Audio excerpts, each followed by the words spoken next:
Welcome to episode 174 of the Various and Sundry podcast. I'm your host, Matt Harmon, joined live from the Vault Studio on the beautiful campus of Grace College and Theological Seminary by my good friend, my colleague, my co-host, and the man who has finally sold his house. Yeah, it did happen. John Scott Sloat. It did finally happen, Matt. We did sell that piece of real estate. Finally. Yes. Though from what I understand, you're still getting some inquiries from the new owners. Yeah. There's no chance that they're listening to the podcast. I don't think so. I'd be really impressed if they were. It is through an intermediary, so through the real estate agent. All right. So, yeah, nice to have that off your plate. Oh yeah, absolutely. Yes. Well, we are recording on our normal Monday slot, and let's be just straight up honest. The weather today, garbage. It's cold. It's like 40 degrees and rainy. Mm-hmm. So not the ideal sort of May weather one might hope for. But we are today undertaking something we've never attempted before, John. Yeah, this is groundbreaking. Yes. We will be gone out of the country. Well, I'll be out of the country. I'll be in the country, but still away from the Vault Studio for the episodes that will drop May 9th and May 16th. Yep, I'll be back by May 16th, but you will not be. I will not be. That's correct. Mm-hmm. That's correct. And where will you be? I'll be in Manhattan mostly, Brooklyn a little bit. So New York City. Yeah. Okay. That's where I'll be. And where will you be? I will be in London the first week. Okay. And Brussels in the second week. Nice. Yeah. Belgium? Yeah. Get a waffle? Oh, yeah. Waffles and chocolate. Are they known for waffles? Oh, yes. I mean, I assume yes. so. Belgian yes. waffles. Yes. So that means that we are going to record 3 episodes today. That's wild. 3. So we'll see how this goes. Yeah. Yeah, it's going to be – the third episode's going to be a little wonky, I think. I think it's going to get a little weird. Probably.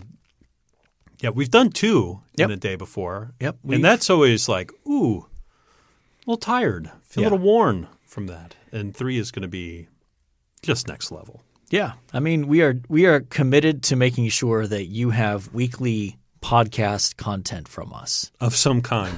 We would not promise the quality of that third episode potentially. We'll see. But we'll see. Though as I've told people about the topic of that, they've expressed probably more interest in the first 2 topics we're doing today. Okay. So anyway. I think I threw that. Did I throw that one out? The third topic as a joke? I don't know how much of a joke it was. I don't think I meant it seriously, but it's going to get some traction. It's going to get some traction. Okay. All right. Well, if you would like to contact the show, you can find us on Twitter at VNSPod. You can email the show variousandsundrypodcast@gmail.com. You can find us on Facebook and on YouTube, and we would love for you to leave a 5-star rating and a review on whatever platform you access the show on. So, ready to talk some sports, John? Sure. So this weekend, big weekend for NBA playoffs. Big sports weekend. Yeah, big sports weekend in general. The Eastern so in the NBA playoffs, we are on to the conference semifinals. And in the East, it's Sixers and Celtics. The Celtics. Yeah. Preparing myself to go to the UK. Obviously. It's Celtic there. Mm-hmm. And Joel Embiid listed as doubtful for Game 1. That could be a series-defining kind of injury for them. And then Game 1 of Knicks and Heat was yesterday. Yep. Thoughts on that? We didn't look great down the stretch, although Jimmy Butler rolled his ankle right at the end of the game and he wasn't very mobile after that point. And so I think there'll be some question marks around him for Game 2. Yep. So, and maybe we get Julius Randle back. It was first half was really good for the Knicks. Second half was not. So hopefully we'll see. I'm excited. I think if the series, which I imagine the Knicks win at least a couple of games in this series, I think I'll be in New York. Find some tickets, John. I may just do that. maybe I'll call up Jimmy Dolan and see your what close friends. Yeah. All you got to do is look into one of the security cameras around the building and say, "Hey, Jimmy," and hey, Jimothy, help me out here. Yes. And then in the West, Nuggets and Suns. Nuggets comfortably won Game 1, and then Warriors and Kings went to 7 games, and not surprisingly, even though they were not playing at home, the Warriors ended up winning that series. And Steph had 50? Yes. Much to my chagrin, Stephanie managed to put up big numbers. So Sacramento just looked like a team that didn't know how to close out a playoff series. They'd never been there before. That's right. So that series between the Lakers and the Warriors could be really good. It's the 6 and the 7, right? In terms of the seeding. Yeah. This year's NBA playoffs are pretty crazy when you think about the 1 seed in the East loses in the first round. And then in the West, you've got 6 versus 7 in the second round. That's weird. So now you mentioned when we were talking about the play-in tournament before. Now this year you've had 2 teams that played in the play-in tournament win their first round series in advance. Yeah. So that's pretty wild. The other big sports story was probably the NFL draft. Did you watch any of the NFL draft? I tracked it on my phone. Okay. But I did not tune in. I find it so boring to actually watch. There was a time in my life where I think I would sit down and watch round by round and all these things, but I have other things I want to do. And I can just pull up my phone at any time and see, well, here's where they're at. Here's who's next. Yeah. And, these quote-unquote analysts, they don't know what's going on. They're throwing darts at the wall. Yeah. I mean, I saw a story that did an evaluation of like 6 or 7 different mock drafts. Mel Kiper, Todd McShay, the big people from NFL Network. The best performance out of any of them, I forget who it was. Somebody got 6 of the 31 picks correct. 6. Yeah.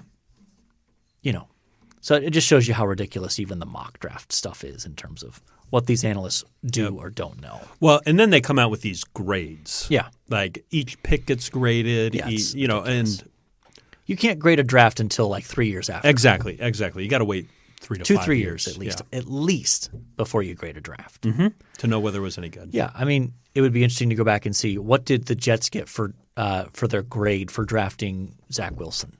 Oh, I think they got an A for that. Yeah. And here we are 2 years later, and will he even be with the team next year? Yeah, because he's so cheap. Yeah. Because he's still on his rookie deal. Yeah. Anyway, it's ridiculous. But, it's to generate clicks and views and that sort of stuff. But it's an event for sure. It is. So my interest, of course, is in Ohio State players. So you had 3 in the first round. You had C.J. Stroud, number 2 to Houston, despite all the draft buzz that his stock was falling.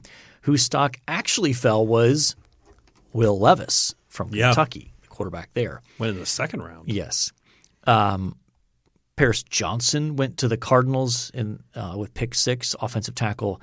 And then the Seattle Seahawks got a steal in Jackson Smith-Njigba at 20. They are going to love having him there. And him being on the same field as DK Metcalf and Tyler Lockett means that teams can't focus on him.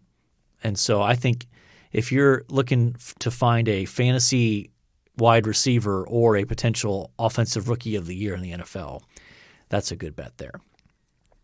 But I haven't talked with you at all about how the Jets did in their draft. I don't even know who they picked. So I think the most notable person they picked, and for our purposes here, is a guy by the name of Joe Tippmann. Have you heard of this guy? No. He played center. He's a 6'6" center for Wisconsin.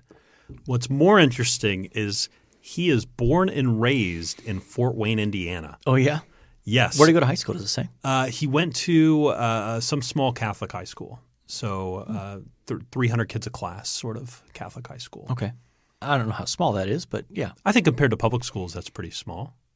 300 in a class? Yeah, 1,200 students for a school? You call that a smaller school? We have that at a college, and that's a smaller college. I think that's still pretty big. Okay. Well, he went to a Catholic high school in Fort Wayne, which I thought was pretty cool. Yeah. And so he was our second-round pick.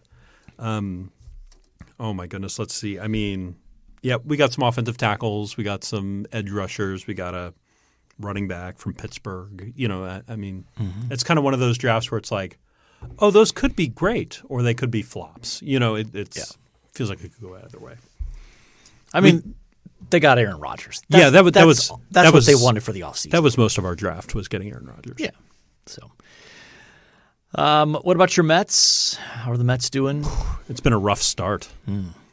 Actually, before we get there, I will make a note. The Cleveland Browns, they drafted 2 Ohio State players and then signed another one on an undrafted free agent contract. So it kind of had the vibe of, are you trying to recreate last year's Ohio State football team? They drafted DeJuan Jones, a tackle, who 6'8", 378.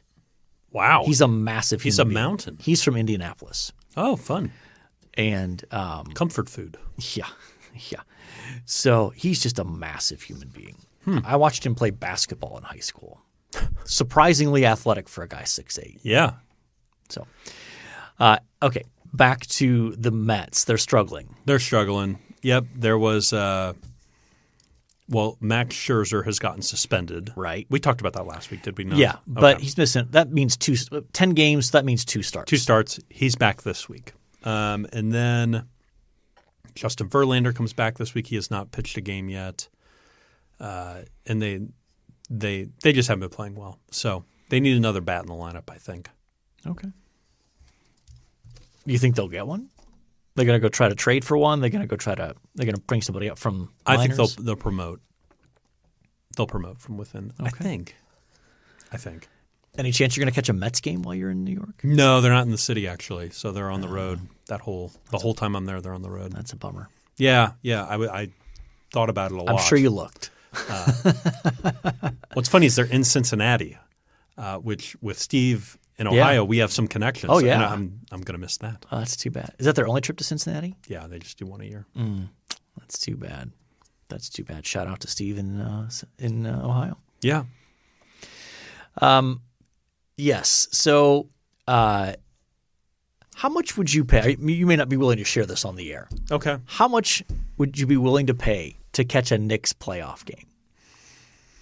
Like when you're in New York and you look for tickets, what's your threshold for if I could get one for this, I'd go? Just in general, just to get in the building? Yeah.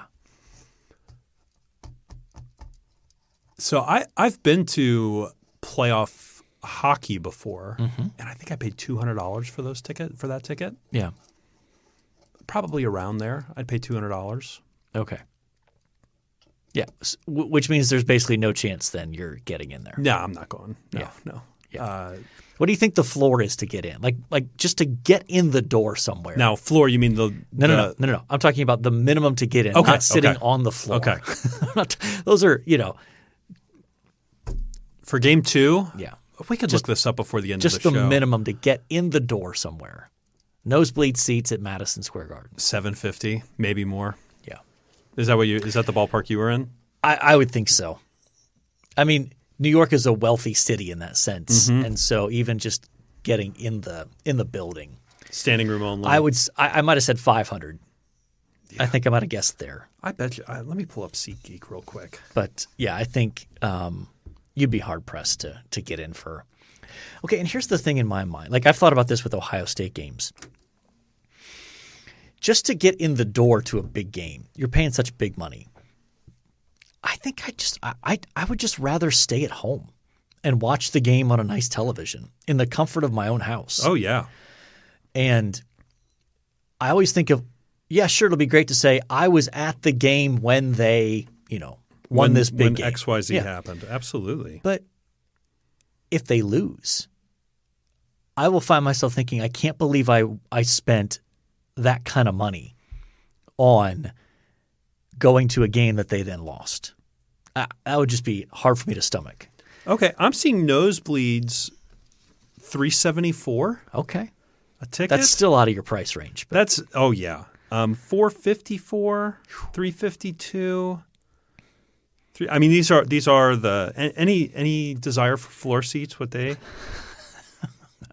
This is behind floor seat. They don't even list floor seat. Yeah, $4,300 for a floor seat.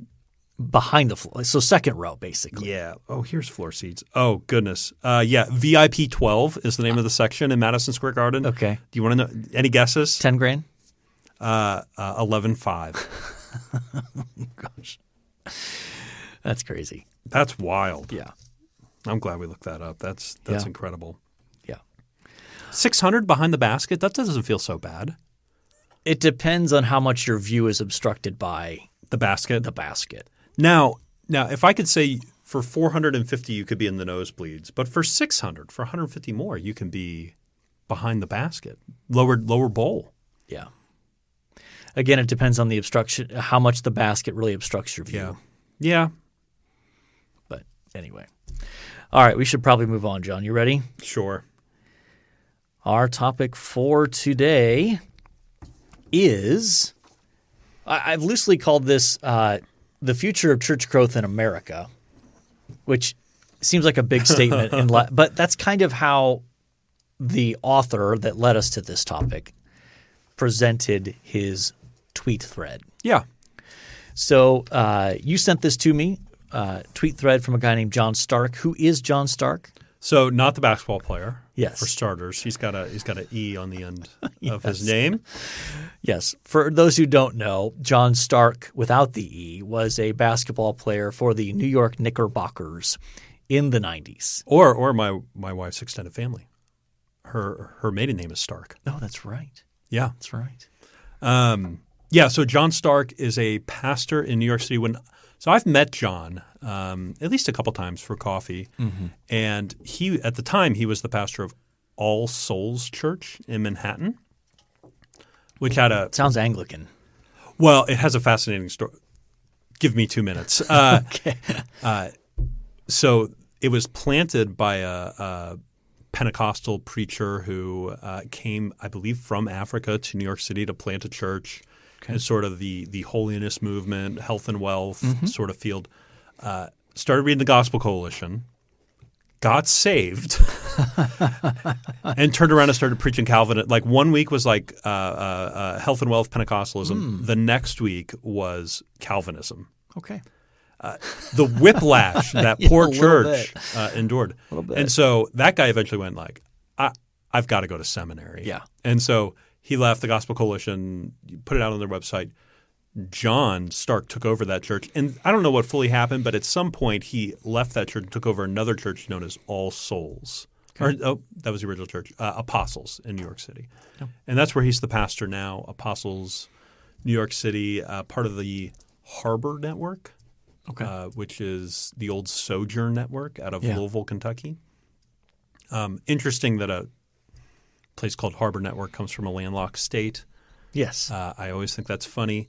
But yes, he's a very active guy on Twitter. He's published a couple of books, at least two, as far as I can tell, as far as my memory serves.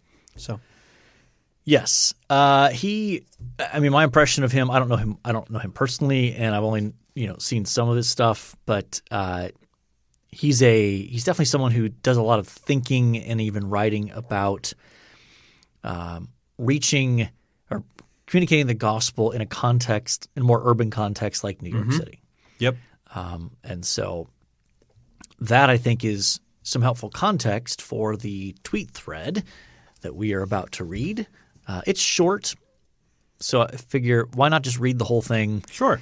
And that'll help our audience have a context for what we'll talk about. Sure. All right. So here it is.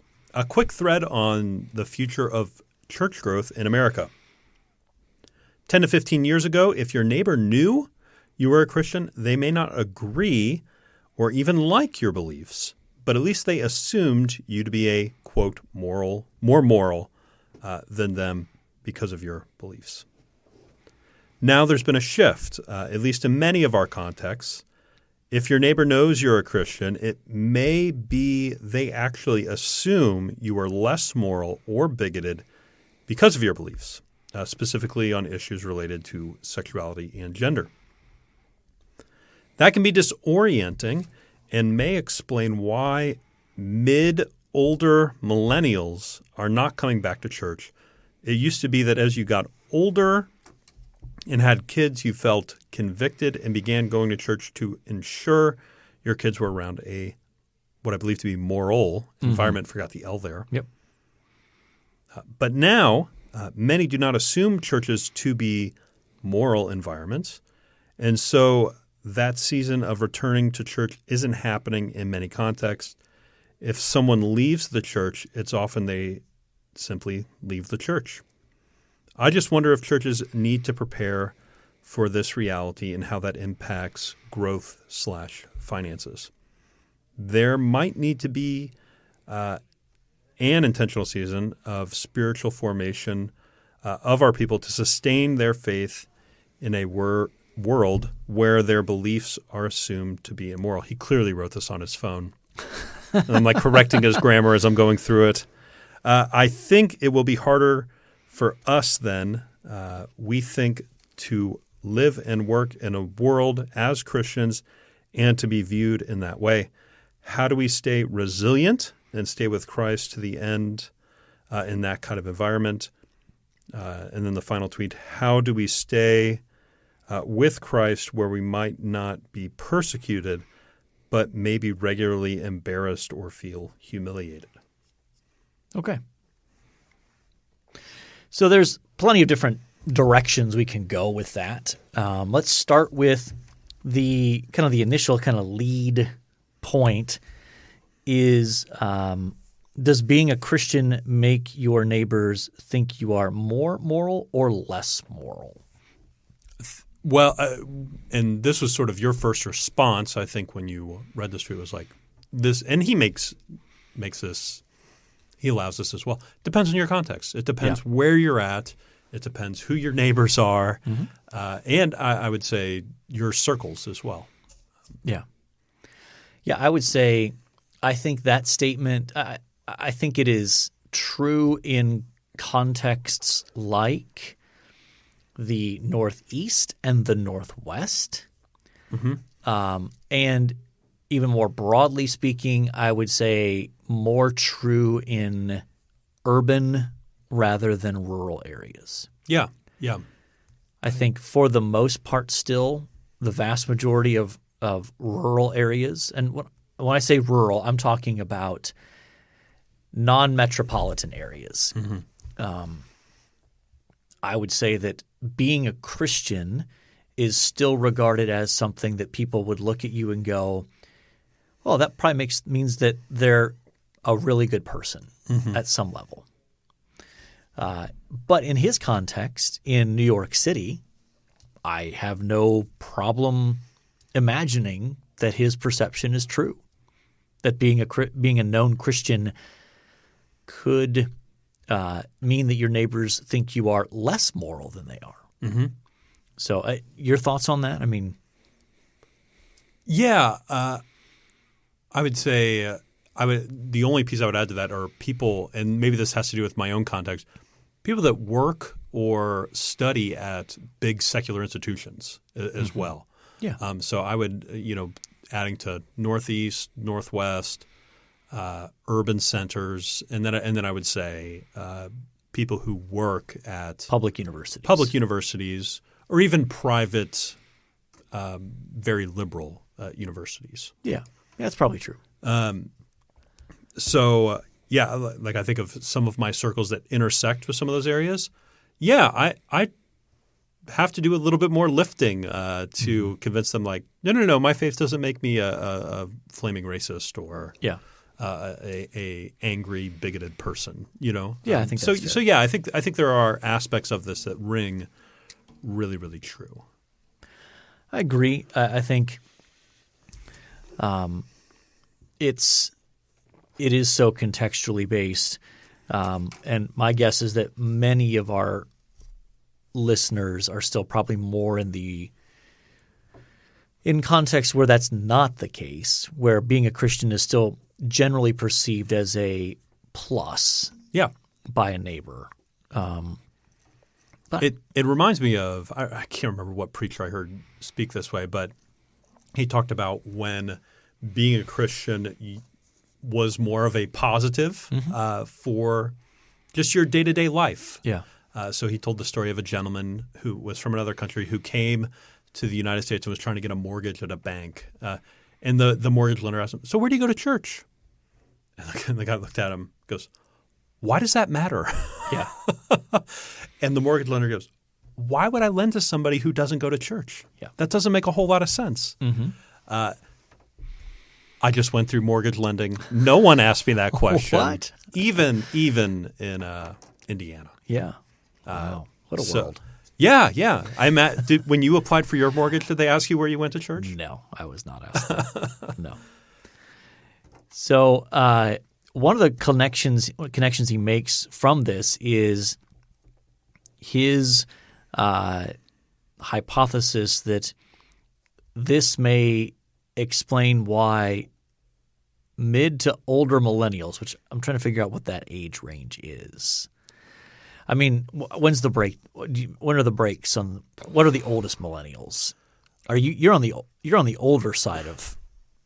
Yeah, I want to say the oldest millennials are like very early 40s. Okay, so mid to older. So really, your sweet spot then, mid to older would be probably 35, mid 30s. Yeah, 35 to 40. Okay, so he's hypothesizing that this negative perception now may explain why fewer older to mid millennials are not going back to church, which is a trend that's been seen throughout generations, really, of even people who kind of walk away from the church to some degree. As their kids get certain age, they end up kind of wandering back to the church in order to oftentimes to kind of get their kids some morals kind of thing. But if the church is not perceived as a center for moral thinking or moral views, then that's not going to happen. What did you think of that particular perspective? Well, I do have a family member who explicitly stated that that this person does not want to go back to church. Well, that when they were in college, they would have said like, "Listen, I'm done with church for now. I will go back later when I have kids."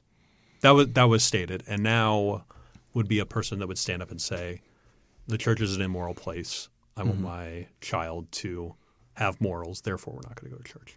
Okay, that would actively say that. So there's part of me that sees it as true. I mean, I happen to run a lot of circles where a lot of mid to old millennials are in church, but I do think there is.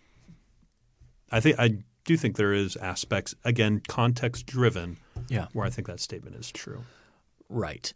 I think one piece that he doesn't address, and again, this is not a criticism, I just think it's another factor. I don't even think he would necessarily disagree with me, is he's focusing on one particular issue, on sexuality and gender, which is huge. Oh, yeah. And one might even argue the most significant in this conversation. But I do think another piece of it is politics. Oh, absolutely. The perception that there is too much alignment between certain churches and certain parts of the church and conservative politics. And so I think that's another factor that probably is – and in thinking of the family member in particular that you're referring to. Oh, it absolutely has. That is one piece of it. A large piece of it for sure. And so and again, I don't think John Stark would disagree with that statement. No, I think he's just with that. for the sake of the thread, just talking about sexuality and gender. But I do think that's another piece of it that regardless of whether you think that that is true, the perception can be among some in that range that that's the reality. And so maybe you're getting less. But then what's interesting to me about that is, do those people still end up going back to church and or are they just like, oh, well, I just assume all churches are like that?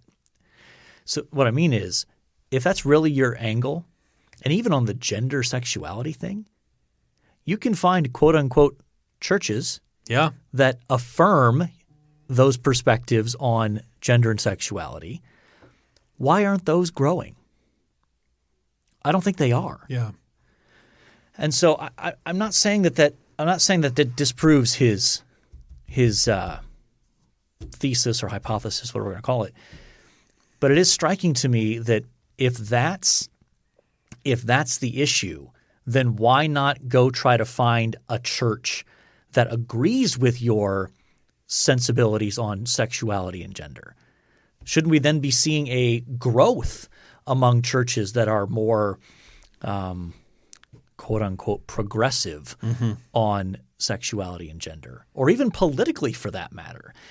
And I'm not aware of anything that says that's happening. No. I mean, I would know some people anecdotally who have made the jump to a more progressive style church, or not even style, progressive politics, progressive theology, progressive sexual agenda church. Yeah. I can think of 2 to 3 probably. But I'm not aware of any data that would display that. And it would be interesting to see if there was any data in terms of that. Because at the end of the day, I don't want to say it's a smoke screen, but the human heart can be remarkably crafty in finding excuses to not put yourself back in a context where you yourself might be challenged. You yourself might be expected to change the way you live a little bit, change the way you think a little bit. Oh, yeah. So you can hide behind I can't be a part of a church where all those, bigots and racists are. Okay, well, you could find a church, and I'm not advocating for this. I'm Matt just saying, Harmon advocates progressive church attendance. There you go. But if you were like, I really want to know God. Okay, well, then why aren't you heading out to some progressive church? Why aren't those churches growing and just filling up because of that? If anything, historically speaking, every statistic I've seen seems to indicate that churches that go that direction theologically and socially decline in number. Yeah. The mainline denominations are the clearest example of that. Most Episcopal churches we know are really, really struggling. Yeah, I mean, any of the main lines really that have gone that direction have declined in terms of numbers. So, anything else in that tweet thread that you wanted to hit on? I do want to hit on this. How do we prepare Christians to live in a context like that? So even if, we don't live in that context. No. But we should probably be thinking about how do we prepare people, especially even in our role here at an institution, how do we prepare our students who many of whom will go off into those contexts and be thought to be less moral because of their views on sexuality and gender in particular. So what are some things we need to be doing to prepare students, but even people in the church, for living in that kind of culture? Yeah, and this is something I don't have great answers to, but I think about pretty regularly. I think some of I don't know if listeners know this or not, but I do quite a bit of thinking and reading on vocation here on campus. I usually get to teach about it once or twice a year. And I think that's one way that we can help people be ready for this. Like you fulfilling your role, you fulfilling your calling, you fulfilling your station is a way in which you love your neighbor. And going about that with excellence for the love of the neighbor, even if that neighbor thinks you're a bigoted, immoral person. Going about it that way, and then like I think preparing people to just have a faithful presence wherever they're living is going to be probably my loose answer to that right now. Okay. I also think just talking about it a little bit more and not in doomsday sort of scenarios like the world is ending here, go stand on a street corner with a sign, but more like, hey, just be prepared for this reality as you step out. If you want to have a faithful witness for Christ, a faithful presence, you're going to be there's going to be some drawbacks. Yeah. I would say I think there's a lot of different things. One area that I would suggest that we as the church and even here as an institution as we talk to students is we have to do more talking about our identity as believers as exiles in this fallen world.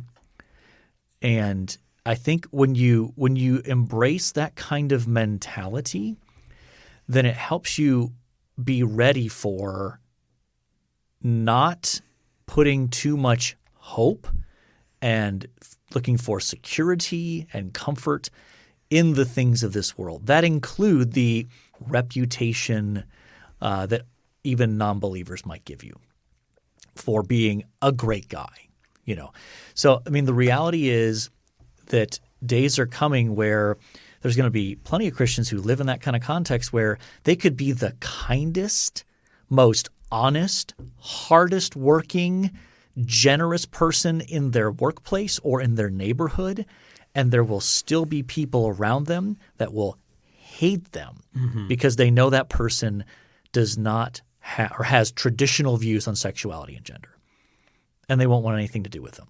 It'll mean that much to them. Yeah. And that can be disorienting as this thread indicates. But I think if you have the mindset of I'm an exile here. Yeah. I'm to work for the good of the location that God has put me in. But this is not my home. Yeah. And so if I am rejected, if I am not accepted, and even if I do my best to have the faithful presence and to be kind and generous to others, I still could be marginalized, mocked, held up to be shamed for my quote-unquote backwards views. All those are realities that could come our way. But if you think you're an exile, if you're like, well, this isn't my home, this is not my final destination here. I have something far greater. And this is a place where I would suggest readers could reflect on Hebrews 11. There's a great section in there that talk about these great heroes of the faith and how they saw from afar what was promised but never received the fullness of it. And basically it says it's because they were looking for a city whose architect and builder is God. Okay, well, so they're not looking for ultimate fulfillment and success here in this world. Yeah.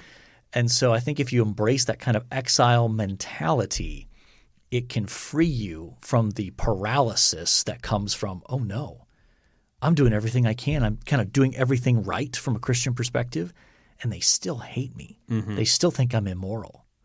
So that would be where I would point people to. Yeah. You know a good book on exile? I might. Yeah. Do you? Yellow cover. Black accents. Yeah. Yeah. So I wrote a little book that touches on some of this. Rebels and Exile? Rebels and Exiles, Biblical Theology of Sin and Restoration. Okay. So might find that helpful. And I think some of that identity thing, I think it's going to push us into some of those exilic texts. I think it's going to push us into Book of Daniel, things like that. First Peter in particular has a lot to say about that. So those would be texts that I think we as Christians need to get a little bit more familiar with and really reflect deeply on and apply aggressively. Do you think we've gotten too comfortable in our present state? Maybe, sort of here in Middle America. Oh, absolutely. Yeah. I think we've just become accustomed to being a Christian means that you have not just a seat at the table in public discourse, but you have the majority at the table. But yeah. kind of a semi-privileged position in many contexts. And that's, again, depending on your context, some places that's still true, but there are plenty of places that that's not. And, going from being a quote-unquote majority to a minority in any context can be disorienting. So those would be some things to think about. But anyway, we should probably move on, don't you think, John? Yeah, we probably should. We got 2 more of these to do. Yeah, no kidding. Let's go to this day in sports history. All right, this day in sports history, May 2nd, 2023. 1923, so 100 years ago. Yeah. Major League Baseball, Washington Senator Walter Johnson pitches his 100th shutout and beats the Yankees 3-0. Anytime the Yankees get beat, it's a good day. How many years do you think you'd have to go back now? Like 100 shutouts for one pitcher. Okay. How many years would you have to go back to get 100 shutout games? Do you think there have been 100 shutout games in the last 2 years? In all of Major League Baseball? All of Major League Baseball. No, I don't think so. 3 years? Maybe 5 to 7 for 100. You think that far? I don't know if it's that far. There's a lot of games. For one pitcher, 9 innings, 0 runs. Oh, to do that? My goodness. Isn't that what this guy's saying? Yeah. Yeah. Okay. Yeah. If that's the number, then complete game shutouts, I bet you'd have to go back 10 years. Cumulative. All pitchers. Yes. All pitchers. In the last 10 years, do you think there have been 100 complete game shutouts over 10 years? That's 10 per year. I'd say we get to close to 10 a year. Yeah. Complete game shutouts. Even recently? I don't know. I think it's going to be heavier towards the further we go back. I agree. Anyway, that just fascinated me. 1939, New York Yankee Lou Gehrig ends his 2,130 consecutive game streak. Yankees beat the Tigers 22-2. So obviously they were better without him. Yeah. Yeah. I threw that in there because, we contemplated ending our streak of weekly content. But this really happened on May 2nd, right? Yeah. Okay, just double checking. Yeah. 1978 NFL draft, Earl Campbell from the University of Texas, picked first by the Houston Oilers. Yep. You ever seen any clips of him? He was a beast. I feel like I have. If you YouTube Earl Campbell highlights, he is just a monster. There was a time and place where I would sit down and watch NFL films just all the time. And I feel like he came up. Oh, yeah. With Steve Sable's voice over. Oh, yeah. The rough gridiron. Anyway. 1988, Reds manager Pete Rose is suspended for 30 days for pushing an umpire. Not kosher, Pete. Yeah, don't do that. 1999, John Elway announces retirement from the NFL. Yeah. There's a guy who completely changed his legacy in his last 2 years. Yep. Won 2 Super Bowls. He went from being sort of like the Charles Barkley great player, just never won one, to winning back-to-back Super Bowls. Now he's in the conversation as one of the, 98, 99? Is that right? Or 97, 98? Well, if he retired in 99, I think it would have been 98, 99 then, right? Yeah, I think you're right. Because he retired after the second Super Bowl win. Well, Brett Favre won it with the Packers the year before. Yeah. But,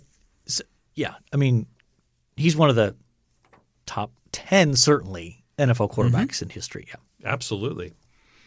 It almost went to play baseball for the Yankees. That's right. 2022, just one year ago. World Snooker Championship. We did not cover this at the time. At the Crucible Theater in Sheffield. I'm a little nervous about what comes next. Englishman Ronnie O'Sullivan. Englishman with a name like O'Sullivan? Yeah. Okay. Wins his record equaling 7th world title with an 18-13 win over countryman Judd Trump. I was expecting a much more difficult name. I know. I could see you tensing up. Uh-huh. All right, John, who do you like? Oh my goodness. Probably 100 shutouts for Walter Johnson. I like it. Okay. Let's do that. One thing you liked. All right. So one thing I liked, went out to dinner with my parents this last weekend and went to a place called 800 Degree Pizza. Wood oven fired. Yeah. Delicious. Amazing pizza. And it's probably done in 2 minutes? It was done very quickly. Yeah. It came out in a hurry. I had sausage and rosemary. It was delicious. It was fantastic. Yeah. Yeah, that sounds good. 800 Degree Pizza, Fort Wayne, Indiana. Okay, I'm also going to go with a restaurant-themed one thing I liked. I can't believe we have to do 3 of these today. I know. So Bubs in Indianapolis. We were down in Indy to see our son John, and we went out to his favorite burger place called Bubs. It's in there's a couple locations. We went to the one in the Carmel Midtown area, and they have, in my estimation, the best waffle fries in the history of the waffle fry. So do you waffle fry is its own category then? Yeah. Okay. They make Chick-fil-A waffle fries look like garbage. They're that wow. good. Yes. They have the perfect level of crispiness on the outside, but still tenderness on the inside. Delightful. Hot take. I do not care for Chick-fil-A's fries. I don't think they're very good. Chick-fil-A is overrated. Chick-fil-A is overrated. I mean, that might be the There's hottest our hot take. That might be the hottest take this podcast has. All right, that's a good note to end it on. Let's alienate the audience there you before go. moving on to there episode 2 of 3. We've talked NBA playoffs, NFL draft. We have talked future of church growth. We have talked Walter Johnson pitching his 100th shutout. We've talked about a couple of restaurant stops that we appreciated. And so by definition, we have covered our various and sundry topics. And so all that's left to say is, until next time, the Lord bless y'all real good. Later.